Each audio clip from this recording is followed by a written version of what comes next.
بسم اللہ الرحمن الرحیم۔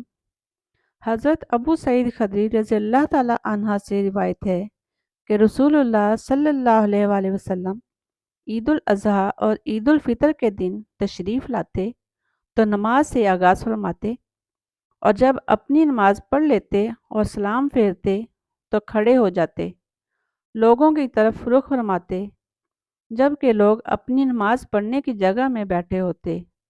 اگر آپ صلی اللہ علیہ وآلہ وسلم کو کوئی لشکر بھیجنے کی ضرورت ہوتی تو اس کا لوگوں کے سامنے ذکر فرماتے، اور اگر آپ صلی اللہ علیہ وآلہ وسلم کو اس کے سوا کوئی اور ضرورت ہوتی تو انہیں اس کا حکم دیتے اور فرمایا کرتے، صدقہ کرو، صدقہ کرو، صدقہ کرو۔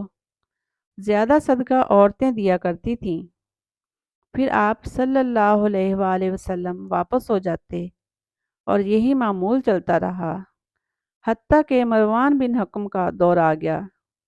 میں اس کے ساتھ ہاتھ میں ہاتھ ڈال کر نکلا، حتیٰ کہ ہم عیدگاہ میں پہنچ گئے تو دیکھا کہ کثیر بن سرت نے وہاں مٹی کے گارے اور اینٹوں سے منبر بنایا ہوا تھا، تو اچانک مروان کا ہاتھ مجھ سے کھینچا تانی کرنے لگا، جیسے وہ مجھے منبر کی طرف کھینچ رہا ہو اور میں اسے نماز کی طرف کھینچ رہا ہوں۔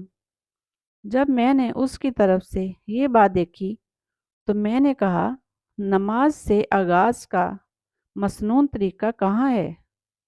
اس نے کہا، اے ابو سعید، نہیں، جو آپ جانتے ہیں اسے ترک کر دیا گیا ہے۔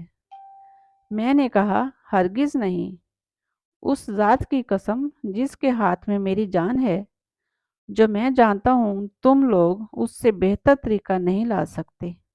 ابو سعید رضی اللہ تعالی عنہ نے 3 دفعہ کہا، پھر چل دیے۔